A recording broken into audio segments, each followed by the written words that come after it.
What's it like to be a band in 2025 with a new record out, 15 years of your career under your belt?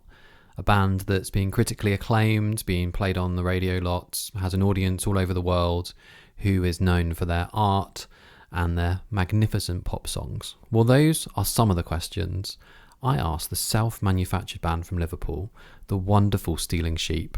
Becky took some time to talk to me about what it's like to be in the process of launching a new album campaign, about what it's like to be an artist who has ambitions and ideas and concepts. And obviously with this season, we're looking ahead to 2050. We talked about some of the challenges, some of the opportunities, some of the excitement, some of the potential utopias.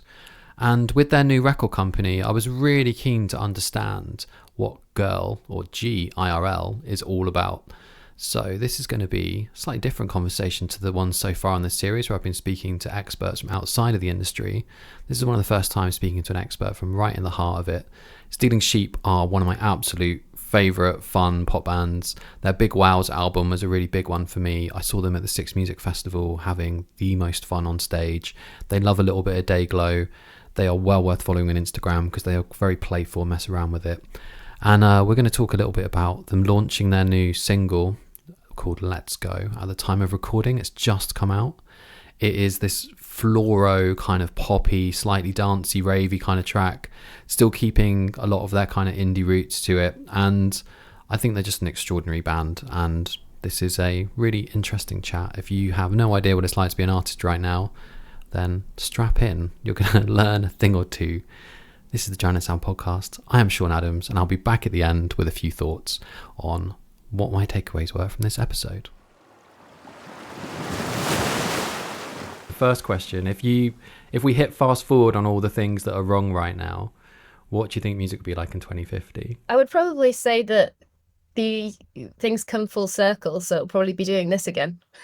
Because like 25 years ago, like we're having the renaissance of 25 years ago now, aren't we? Kind of that sort of 90s revival and the nostalgia thing that just always kind of like comes back.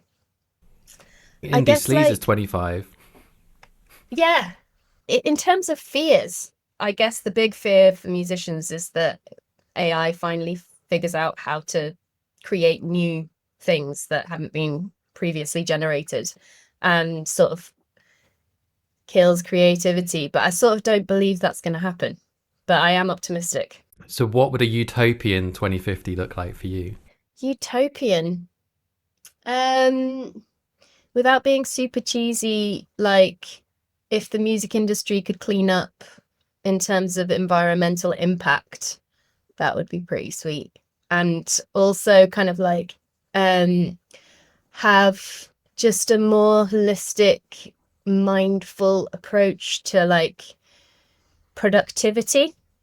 So like, I guess at the moment, musicians are like trying so hard to keep up with this toxic productivity. And I think that it's kind of ruining the creative process because people aren't being as experimental. They're just focusing on goals.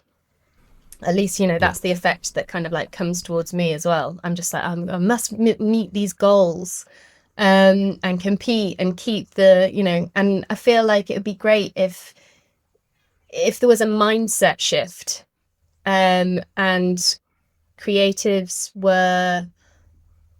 could escape that kind of capitalist market driven music industry thing that's kind of like really happening at the moment and just get back to let's be playful, let's experiment, let's accept the fails, let's make mistakes again and not be so precious about, you know, it has to be popular and it has to go viral. And I know that that's easier said than done because that's kind of like I'm in that position where I'm competing as well. And I think to restore a kind of like healthy artistic mindset, something needs to change within the music industry. So it's got to be non-commercial artists need to be nurtured and encouraged somehow, which means that the flow of money needs to change. I feel like the next 20 minutes we could just unpick each of those, but I'll try not to to dig too much into those. I think there's so many things about how art is created and how it's presented and connects to people. And in a weird way, I wrote a description of how I was thinking how to describe your music, because I thought we should introduce you after doing those two big questions. And I was feeling like I was re-listening to some of your catalogue, and it feels like humans trying to overcome machines. Like you're embracing them, but at the same time, like how can you share your humanity through them?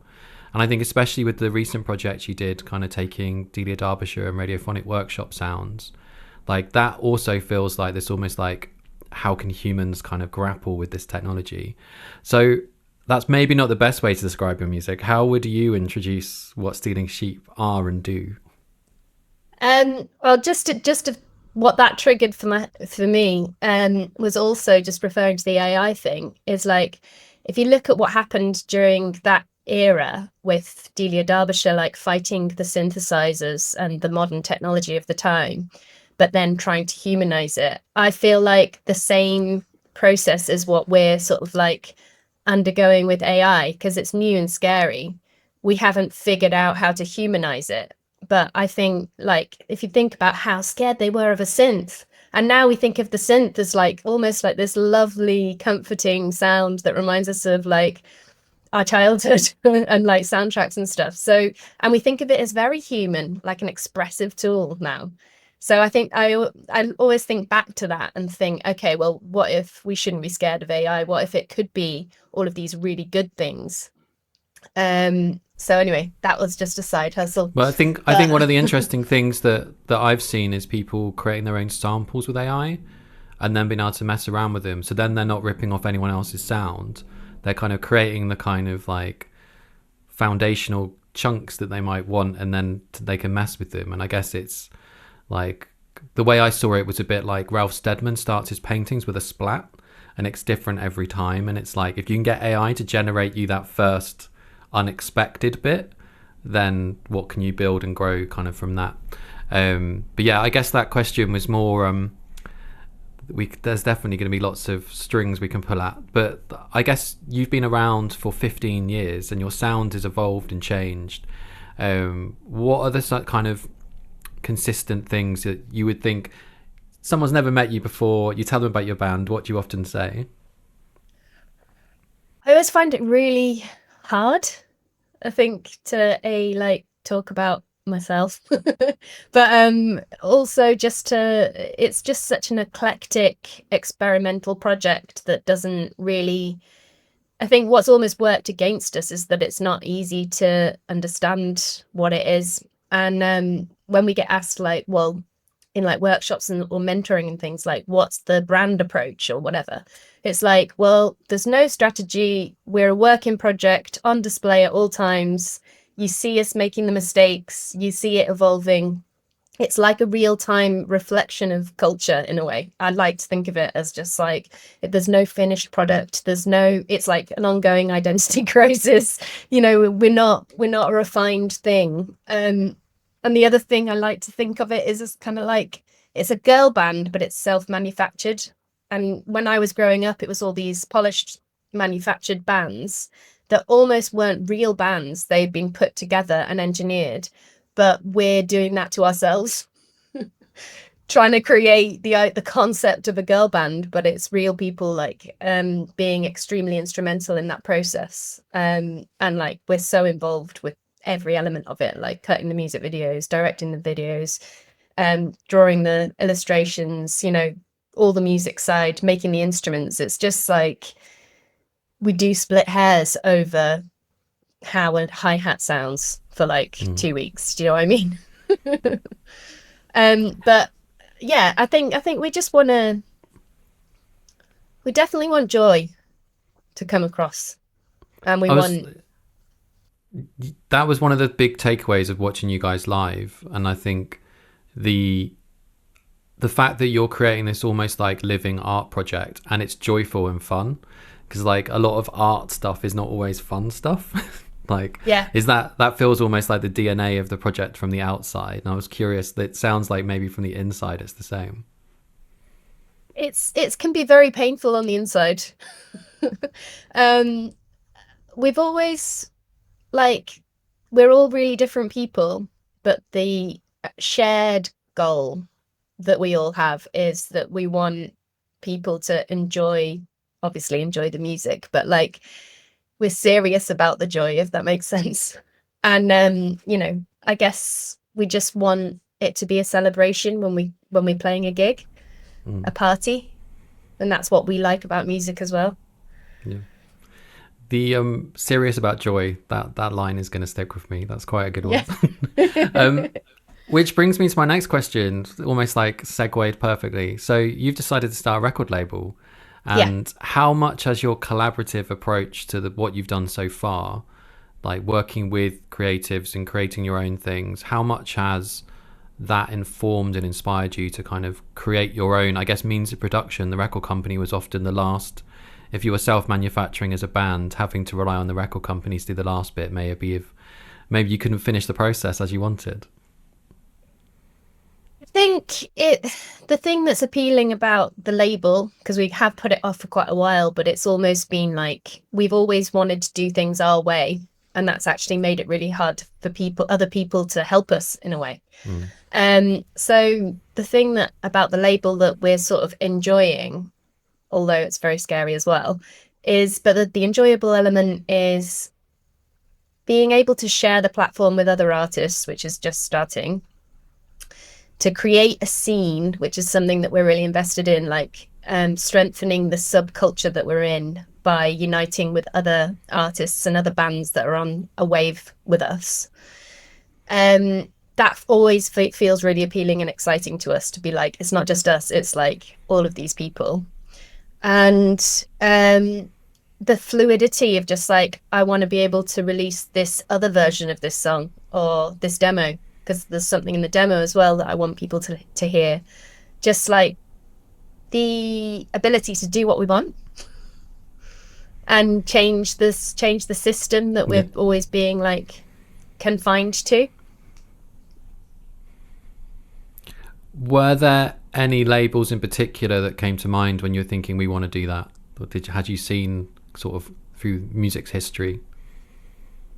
So we really like this label called Kill Rock Stars. Have you heard of them? Yep, they put out Elliott Smith and Bikini Kill and Miranda July and all sorts of cool stuff, haven't they? Yeah, I would probably still try and do some releases with them, because obviously our own label doesn't tie us down to anything.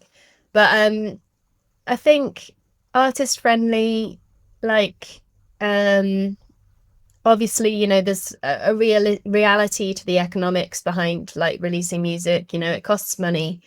But having like more of an artist friendly approach and respecting the autonomy of the artist, I think that's something that really comes through with them. And I really, obviously they're quite feminist and like mindful of like society, and like they're trying to do things differently. So I kind of like and they just signed Kate Nash as well, haven't they?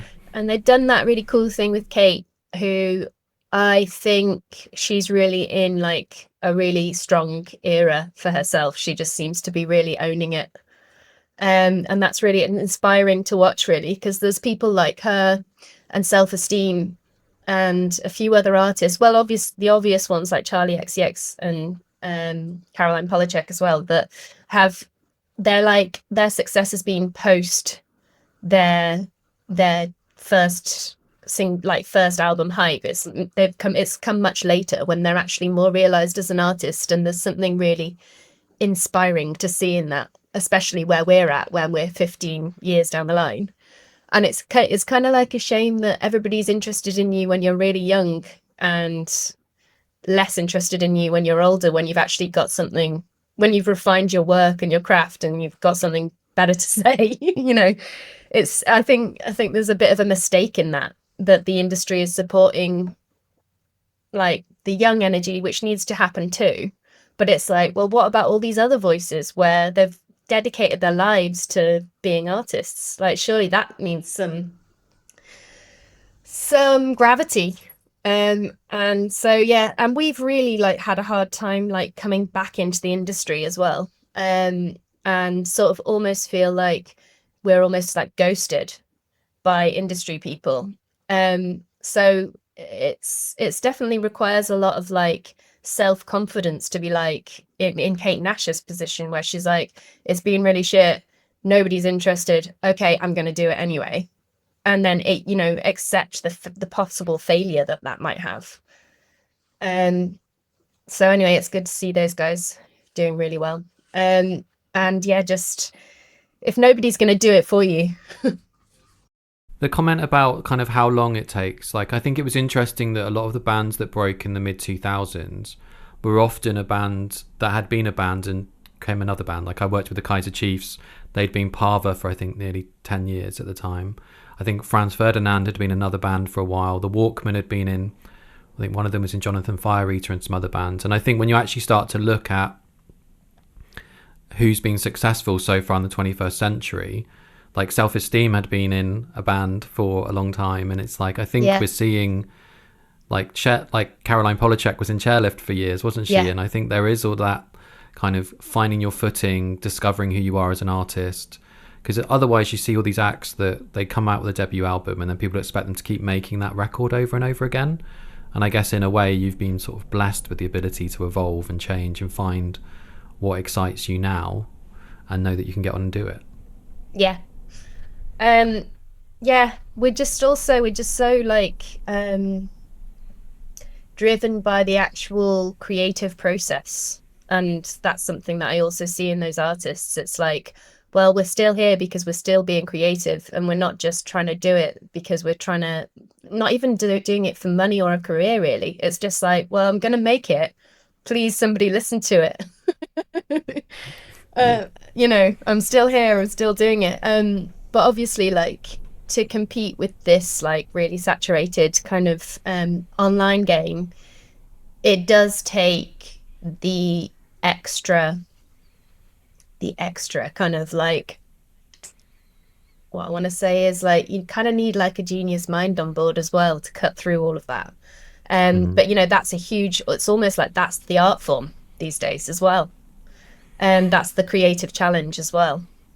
I mean, I literally did a lecture on Monday helping young artists kind of think about marketing and trying to like boil down who they were to 3 words, like, but descriptive words. They can then use that to find visuals or to find like places where they haven't really thought about expressing themselves. Because actually it's really easy to come up with 3 words for another artist, really hard to come up with it for yourself. And actually the challenge is more to write 3 sentences. But then once you've started to get that, you start to build a landscape of who you are. And I think one of the things I really love about your band is the world building you've done around it, the like little bits of textures and the kind of fun you have with some of the way you're presenting it. So it feels like every element of it is part of an artistic expression. And I thought it was really interesting to see you've just done a partnership with Tatty Divine to bring out a piece of merch. And that feels like an extension of your world that overlaps with another world that already exists. Was that quite a conscious decision when you're thinking, well, we can do whatever we want now, what we want to do? Yeah, I guess so. I feel like there's an unintentionalness to that, and also our identity that I've only just clocked really. And the thread, I think somebody else said, it's like really British. And especially the new album as well. It's like when we were doing the pagan thing, we weren't intentionally going, okay, how do we represent our country, or how do we represent our influences? It was just an accident that we were referencing Morris dancing, because that's where we'd come from. And I think especially in Liverpool, there's like a very strong identity that Emily and Lucy bring to it as well. And I think we've unintentionally become like a modern Britpop kind of thing. And Tatty Divine is just it's like almost another like example. It's almost like the I guess it's almost like the indigenous culture that people on the far right talk about, like tapping into something that's much more in the history of our culture and why music is so crucial to all of our social events and cultural events. It's like, I think that's really important because we end up with all this like global gloop of what music's become, and actually having something that feels like it's from the earth and the land that it's from is pretty important without being a big hippie about it. Sorry, I interrupted you talking It about Tatty is. Divine. No, I think you're right. And I think it's like the strength in our, and the thread in our thing that I never noticed was actually going to be a defining feature for us, and that actually I really need to embrace it even more and somehow, and be like, oh right, that's our thing. That's the only consistent thing, is that we're very much of where we're from. So yeah, anyway.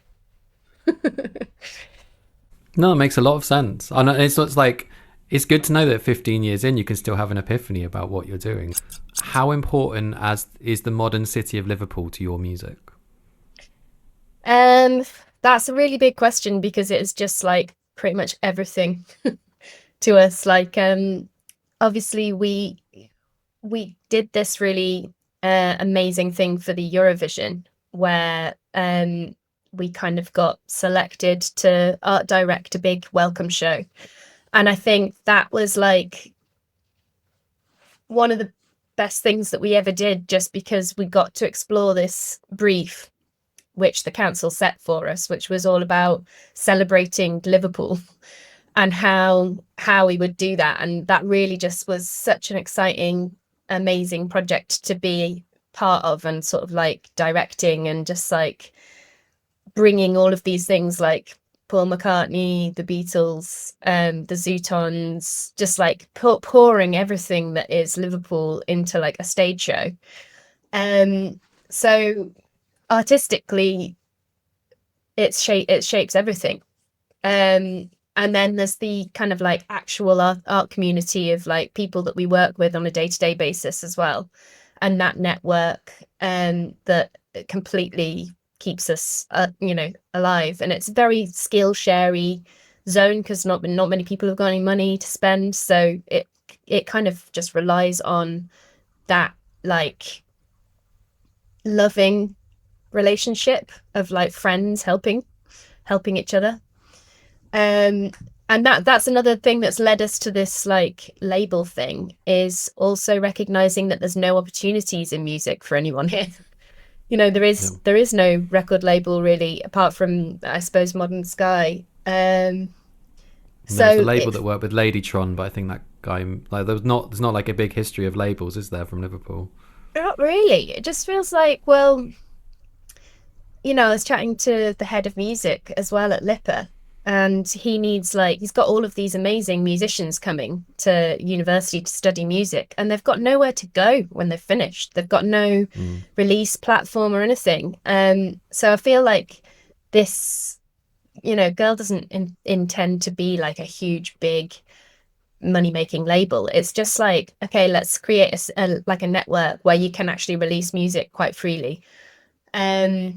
Almost like shared Wi-Fi or something, like it's lots of people putting it out together. Yeah, I think that is one of the things I've always got from the Liverpool scene. Rather than a DIY scene, it feels like a do it together scene.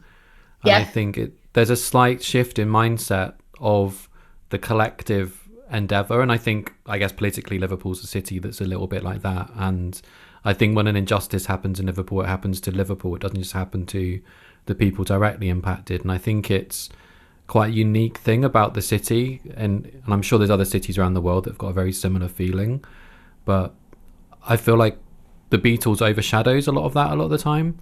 Like, it feels like a city that's become a tourist attraction, but actually the success of the Beatles has allowed for things like Lipper to exist and to kind of become infrastructure that creates a lasting legacy, which is, I don't know, maybe as an outsider I'm seeing the grass is greener side of it, but it's always felt to me like I meet someone, it's like, oh yeah, you should meet this person, they run like an animatronics workshop next door to the Invisible Wind Factory. Or you meet someone and they've like started a zine, and you meet someone else and they're like working in the studio half the time and then trying to set up their own coffee business. And it's like that feels like a different thing to a lot of other cities, whereas if you're in London, people are like, you wouldn't find those stories because they get lost so much and you can't connect to the people as much. And maybe as an outsider, I'm seeing it differently. Does it feel like that on the inside?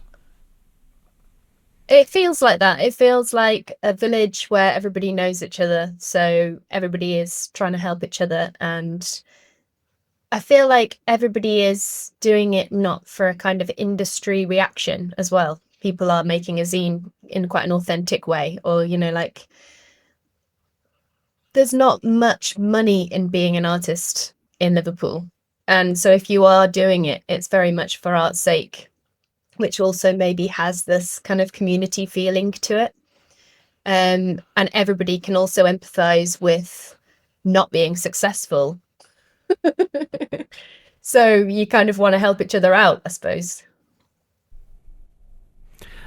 And is that part of the reason why you started the album campaign with a listening party cycling around the city? So that's part of this, yeah, is the answer. But basically, so Girl in Real Life, the label, that agenda is about real people being in the real world and experiencing real art or real music together. So that's kind of like a clear, like, concept for us to try and experience, to try and create events through. So like that listening party is the first of like, well, an ongoing series basically, where we'll be going to different communities and that pre-existing kind of communities. Like the next one is like a running club that runs at night. The university wants to do one inside a game, and like the swimmers at the wild swimmers want to do one in the dock. So it's kind of like, it's a way for us to be like, we want to get off our phones more, but the whole of the music scene, release scene at least, seems to take place on that.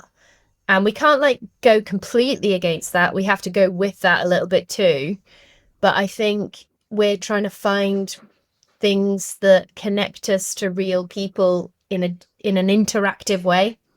So breaking the kind of like, we're on the stage and you're down there, which we'll do a little bit of as well, but like what's like something we can all do together while we listen to some music and, you know, share an experience. So I think that's what we're trying to do. And it was just so great as well to just be like riding around the city with all these Scousers. Yeah. And then what sort of inspired the idea? Was there something that you'd seen in like an art world or a different project that sort of made you feel like, because I was going to ask whether the label name was G-IRL or whether it was Girl, and I didn't realize there was quite so much in the detail of like bringing it into the real world. So what's inspired it? I guess like Guerrilla Girls and like the guerrilla art movement, doing pop-up performance art. That kind of is probably where it started. And then the song itself, because it's about let's go and it's about like trying to get motivated even while you feel lazy and like you're procrastinating on things. So like that kind of energy paradox thing. And so in a way, like this whole album in fact holds this tension of like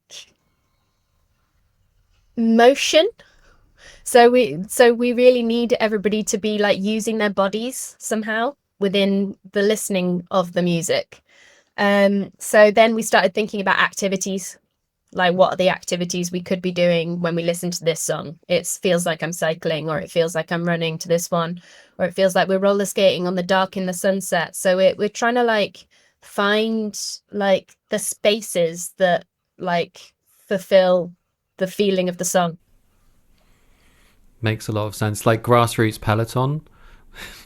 Like you don't need to have something expensive to do it. You can just put the record on and do a thing. Yeah, exactly. So in amongst all of that, then you've got this new record brewing. But I'll put this podcast out and people might be listening to this in 3 years' time, so that what's coming is not as unboxed. But what can people expect from what you've been working on? The new single just sounds like you've taken lots of what you've done before and sort of added a little bit of a rave to it.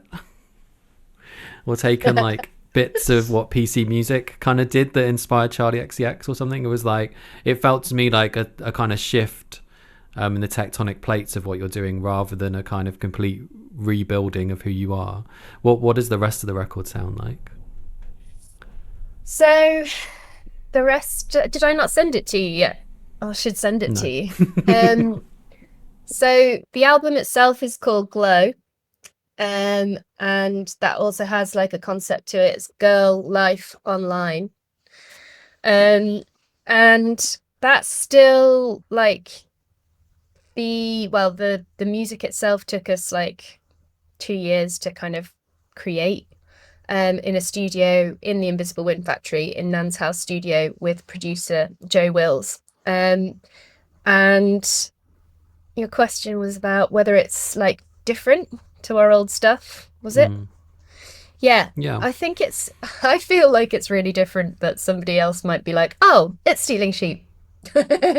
And Joe as well is like a producer that we've worked with since like our first recording, so he's been on that journey with us. I feel like this album has like quite heavy atmosphere to it, quite a lot of like bolshy brooding tension, and it's just that I think the classic thing of the Sheep is like this blend between the light and shade, like the sugar and the salt sort of thing, that's where our tension kind of lies. And I'll have to see what people think, whether it's similar or not. I'm not expecting you to describe it too much. But I think it's really interesting that you've got defined enough identity that you have been able to flex it in different directions. And I think it sort of shows a sort of sense of a kind of creative anchor to who you are, even if it's not as easy to explain what it is. I feel like maybe you all know it internally, so it's sort of, you know it when you feel it, not when you see it. Yeah. That wasn't really a question, just the weird observation. That's okay. So having started a record label, you've obviously had 15 years of getting kind of used to things and understanding how stuff works. What are some of the lessons that you've learned that you're kind of holding on to, and what's some of the stuff you've had to maybe unlearn a bit more from when you got started, or what you thought music was?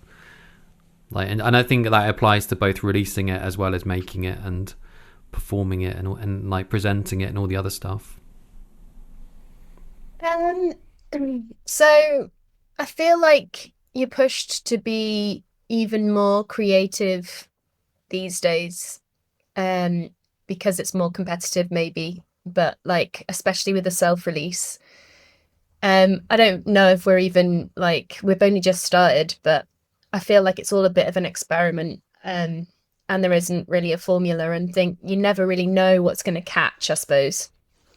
I think it's hard to say, like, I think that we don't really know what we're doing. I feel like the landscape is so different to how we started, but then maybe it's a bit more similar to like when we were on MySpace like before we'd released, kind of officially released. It seems like we're almost like full circle in that kind of like, you drop a tune to TikTok and then see if people like it that day kind of thing.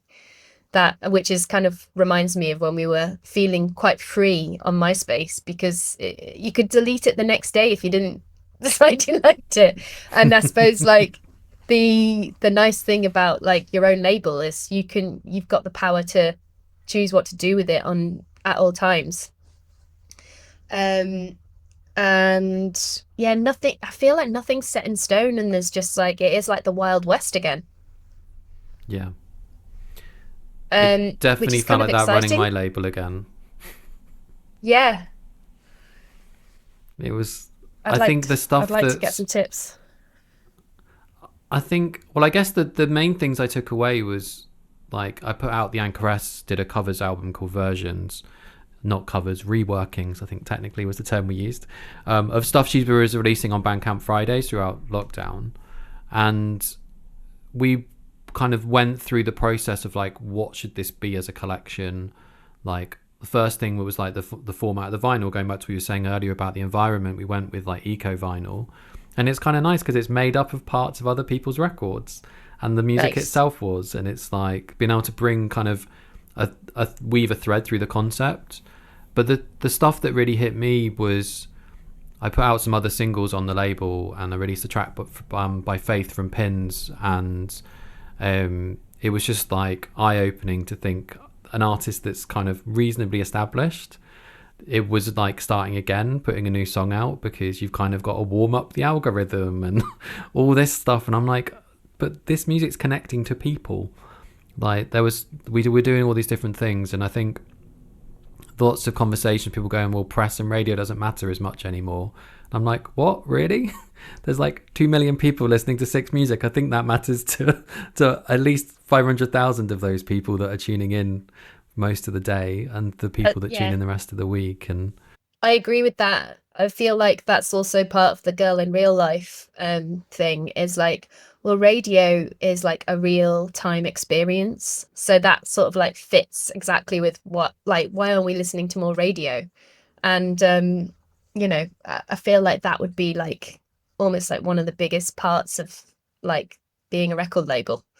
With the sort of discovery of like what happens behind the scenes for a label in terms of distribution, and the kind of chronic shakedown that's behind the scenes in terms of like, if you want your lyrics on Spotify, extra £6. If you want blah blah, then pay this, and or if you want people to hear it, here, spend a little bit more. Yeah, the discover mode where you have to basically give a third of your royalties to Spotify just feels really like, just so they can then recommend your music to people. And the marquee adverts, those things that pop up saying like, I don't know if you've seen how much they cost, but there was 45p per click when I looked at one, and that was just to target people that already follow you. That was like, what I was, I was like, okay, I'll spend 30 on that. And they were like, we recommend minimum 240. And I was thinking, oh, cool. And that just really sort of like brought it home that if you want to play the game, you need to be like quite rich to start off with, which, a lot of people are talking about as well. In like, there was The Guardian had an article about it, which I just think really highlights that, like, at the moment, it's very much like a rich kid's game. Do you know what I mean by that? Yeah, no, definitely. And it feels like inequality is so crucial to everything. Yeah, I feel like it's some days it does feel like, am I fighting a losing battle trying to do it and investing so much like time into it? And we're very, very far away from being rich kids. And it's almost like you can't give up. He says, coughing up a lung due to I know. You can't, we can't sort of like give up. But I think that's why it's been so enjoyable just coming back to like real world scenarios where you just have a connection, which is like, well, why does an artist make music in the first place? It's to have a deep sort of connection. They write a song because they want somebody to experience it with them, ideally. And so, we've got this huge detachment these days from like why you're even motivated to write a song, and like people actually just writing it so that they can get like a viral kind of reaction on Spotify. Just as seems, it goes back like, to what you were saying right at the start about goals, wasn't it? Yeah, exactly. It's very goal orientated, and actually that's not very healthy. And what you're going to do when you get that goal, are you going to feel good about it? Well, maybe you will. But I think we're just trying to go on. I was going to say, the big thing for me is how you define success now. And like, if success to you is someone turning around and going, that just really made my day, or someone coming out on that bike ride going, I've never heard of you before, and this was just such a wonderful thing to be part of, like, that to me is the bit where music matters. Like, and I think one of the reasons why I've picked this 2050 idea is because I don't really believe that the current format and structure and kind of basically capitalist model of the industry is why people are music fans and why people make music. And the bit that's been the bit in between has been all about extracting as much money out of that relationship. And I think if it was the same thing happening in lots of other parts of our lives, it would feel really different. Like if someone was to tell you that to do yoga you've got to pay £300 for a yoga mat, otherwise you can't do yoga, it's like that would not be something we would tolerate, and we would find workarounds and ways around it. And I think that the thing that I found really nice just doing the research about you guys and before this interview was just how much the humanity and the human connection really matters to you. And that's like, it comes across in the music, but it really comes across when you see you put on your own festival so you could celebrate other artists, and you were doing research projects so you could kind of dig into what other people were doing to understand what was going on in the world. And now you've started a label so you can help other people find their way in without having to bash their head against the same walls you are, and to give them the freedom to kind of create and not just get caught up in the kind of infrastructure building and all the other stuff that an artist has to do for themselves. And anyway, I'm just monologuing and just saying how great you are, so you can feel free to interrupt me. I'm enjoying it. No, I'm joking. Yeah, yeah, that's good to hear that that's kind of like coming across. And yeah, it's just like, I suppose it sort of makes me think that making music is supposed to be a community experience somehow. And that's kind of like, we're kind of at a positive turning point for ourselves where we're trying to actually actively bring that back into our lives. You know, and hopefully we'll have some form of success at it as well, because as we've said before, there's quite a lot of challenges that we're coming at with the like financial side and stuff. So yeah. I feel like there's something in amongst everything that I've discussed in every episode so far that's been about community. And I jokingly said I should start a drinking game every time someone says that you have to do a shot, because community comes up in every episode more than once. And one of the previous episodes, I was interviewing Shane Shapiro, who's a kind of expert in music cities and advises mayors and local governments on like how cities should be run. And I was curious what lessons from A, what you've done, and B, what Liverpool does. And especially I was thinking the Eurovision project you did was something I thought was really, it was great that they chose you, because I feel like you really embody what modern Liverpool is. What are some of the things that you would love other cities or artists in other cities to start doing and building? Because in my head, when I first started Drowning Sound, we kept trying to find artists in different cities that could then like gig swap, or that could like be part of the kind of DIY promoter scenes, and you could have a band that's doing well in Glasgow and they could come and play Cardiff and people would turn up because it felt like the ecosystem was connected. Anyway, I was just kind of curious what lessons Liverpool can teach the world. Yeah, I think like this might sound a little bit derailed from what you've said, but it sort of reminds me of one of the visions that I've had for like the label is, what if there was like sister companies in each city of people that have got the same kind of mindset as us, and we just share resources. Because I don't want like world domination. I don't want to go to Japan and be the label in Japan. I'd much prefer to be like talking to, you know, the 3-piece girl band that also want to run a label in Japan. And I feel like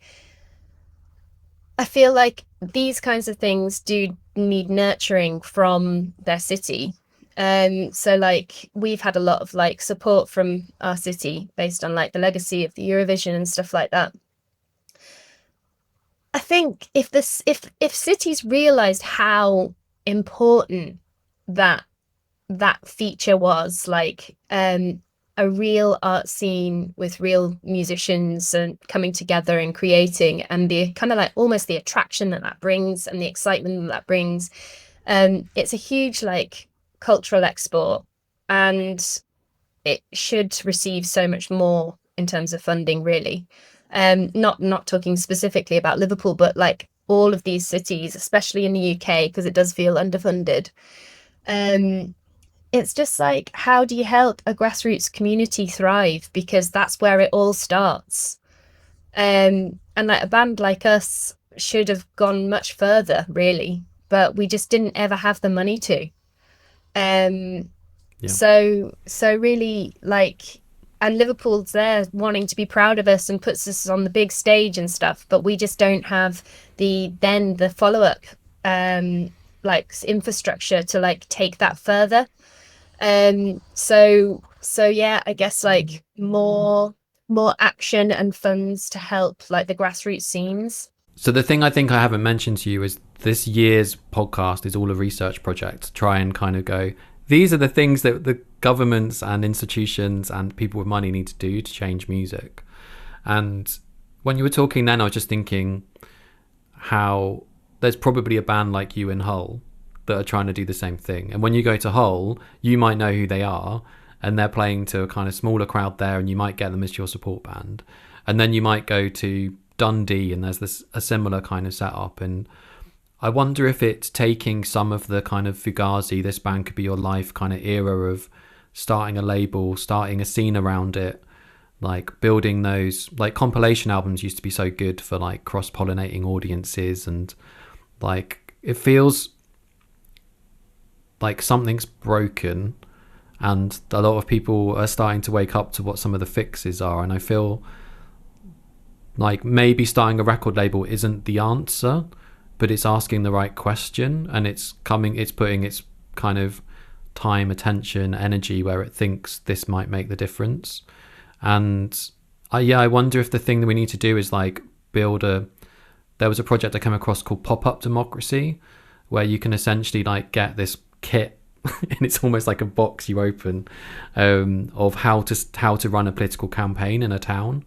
And it feels like that's going to need to happen everywhere. Like, how does the local youth club join to the local venue, join to the local record shop, so that those things work in synchronicity to each other, not just in competition? And I guess when you've been in a 3-piece band, often bringing in your own songs and the others helping you bring them to fruition and collaborating in that way, you've probably learned intuitively a lot about collaboration and how that might work. I don't know whether, if I was to make you Mayor of Manchester tomorrow, whether you can lead on that in Liverpool, but what are some of the things that you would love to see happen? Yeah, just thinking of that, like I feel like it's a really good what's the word, like it's a really good experiment in politics to be in a band for so long and be in a 3-piece band as well, where you have to navigate 3 people, their dreams, and also make each person happy and not just one person happy. And the kind of big takeaway is almost like everybody's got to just listen, and listening is like the main thing instead of talking, but like listening and just like absorbing like the information and trying to like get somewhere in between all the time. And it feels like it's just a constant balancing act of that, and you can't ever be like, well, no, we're going to do what I want to do, because what you're going to do then, nobody's going to support that. So you always have to try and get what everybody wants. So anyway, that was just a side note really, but what was the question? AI is never going to have those problems, is it? No. Well, isn't AI supposed to be quite good at this kind of thing? I don't know. I don't think it's going to figure out the compromise and that might create something that was totally unexpected.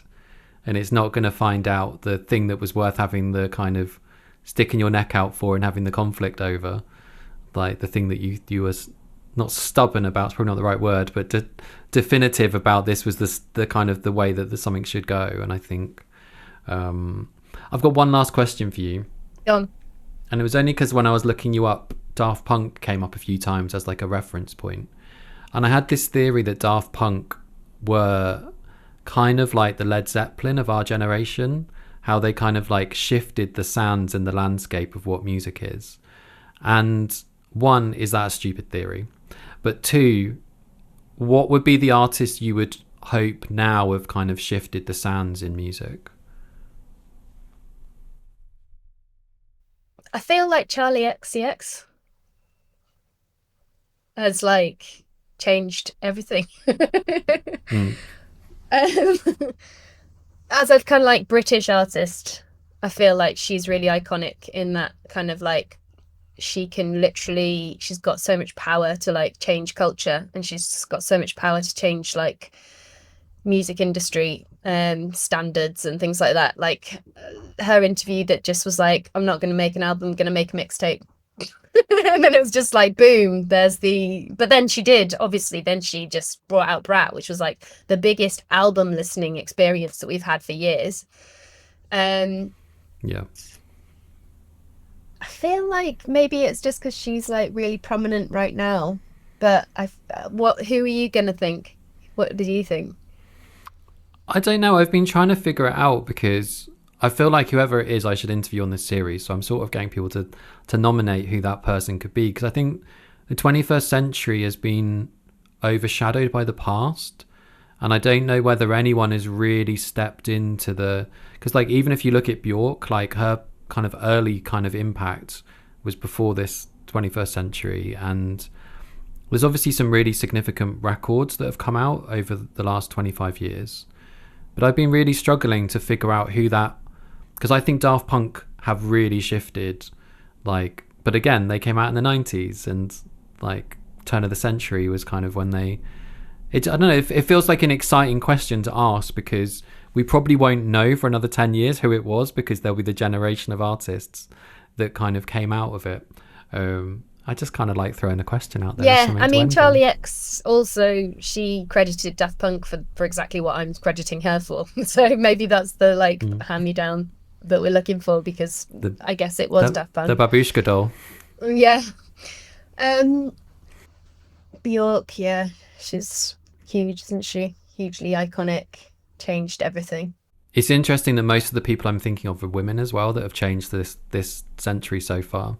And I think maybe just that in itself is probably a big sign of a shift, even though it's still something like 18% of music that comes out is by women and 3% of producers are women. And like, it feels like perhaps it's not an individual artist that's really nudged things. It's an entire movement of agenda that should be 50% of the industry, not a small minority in some places. I had one final question for you, and it's tied to that thought. So there's this awful misogynistic question about what it's like to be a woman in music. Yeah. I would want to flip it around. What's it like to be a human in a time of machines? Human in a time of machines. Is this referring to like algorithms? It's referring to lots of different things. I feel you're the band inside of a world of kind of whirling synthesizers and kind of pushing against what the internet's kind of forcing you to be boxed into. And I feel like it's a question about really the time we're living through. And I feel like, again, like your songs really paint these great pictures of what it's like to be alive right now. And maybe you don't have to have the answer. Maybe just we leave the question hanging. Well, I feel really like if you want to be like able to be artistic alongside the progress of like technology, I feel like you have to embrace it, and you can't be limited by fear of it kind of going wrong. So in a way, you've got to try and work out how to make it work for you. And like I kind of like weirdly love all of that, like auto tune, and you know, I think Charlie XCX has really kind of gone with it. She's gone, right, okay, how's this gonna help me? And I feel like that's like, if you want to not limit yourself and be like, I can't do that, you've got to just expand with it, haven't you? Kind of. I'm not trying to I'm hoping that I'm not sounding naive here, because obviously I can also see the challenges I'm going to face as an artist trying to compete with like algorithms, and like, oh, my TikTok thing that took me like 2 days has got 200 views, you know, and I guess that's like the downside. But I guess it's also a challenge to try and understand or combat it, and like be creative in another way, like the bike idea has come out of that, you know, like, okay, well, let's go and do listening parties in the street then, you know, because we can't get people on their phones, so let's go and knock on their door. No, I won't be knocking on your door, don't worry. I really enjoyed that conversation. I hope you did too. Becky's such an interesting person, and her way she looks at the world through what their band has done in their career is really interesting to me. And I've only met her once before. I interviewed her for a like off-camera interview at the Six Music Festival in Liverpool in 2019 or 2018. And we went for they kind of like were like, come to Visual Wind Factory, it's where all the fun is. I think Soulwax or Errol Alkan or someone was DJing as part of the Six Music Festival, and I was like, can I bring a few people with me? And ended up bringing Villagers and Fontaines DC, and we had a very nice evening out. So I had a few thoughts on that episode, and I think the main one was there was a point I made about I'm not sure if a record label is the answer. And the main reason I said that is not because I don't think what they're doing is the answer. It's because I can feel that a label is almost limiting in itself, because the records and the investment and being an incubator for artists is a kind of very different role. It sort of encompasses some of what managers do, and promoting shows and building the career of an artist is a whole other thing as well. And providing the resources that an artist needs is not always something that a record company does. A record company will often just make the records and market them and put them out into the shops. They won't always market them. And I think they're really onto something with their approach. If you haven't yet, from listening to this, go follow Stealing Sheep on whatever platforms you use. Instagram's probably the main one, and TikTok, and look up the G-IRL label. I will link in the show notes to the Bandcamp and the music video, because the new music video is great too. And yes, that word community came up again. I really think that I'm choosing guests that I'm interested in, and sorts of people I'm interested in are people that are interested in community.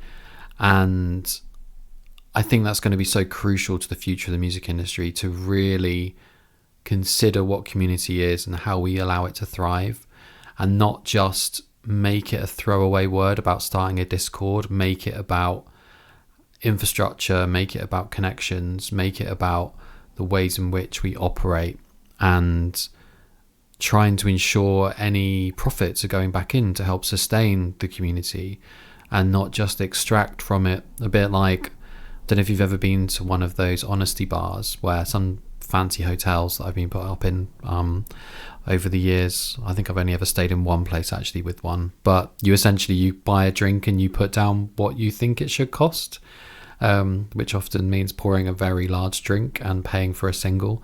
If you're honest, obviously you pay for 3 singles, or however much you manage to fit in your glass. I really like that she brought up MySpace. I think that line about them taking joy seriously is really important. And I actually think having a social media platform that feels like MySpace and feels joyous and can be serious, I think could be a really big answer to what the future of music needs. What was my other notes I made?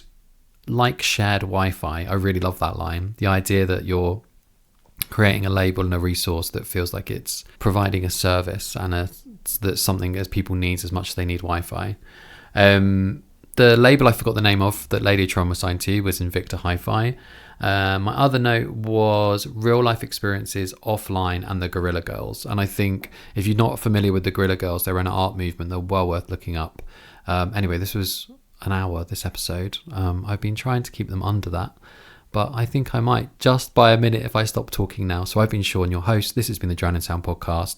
If you're not already subscribed on Apple, YouTube, Spotify, those places, all the other places you can get podcasts, there's loads. Thank you for listening, and I will see you next week.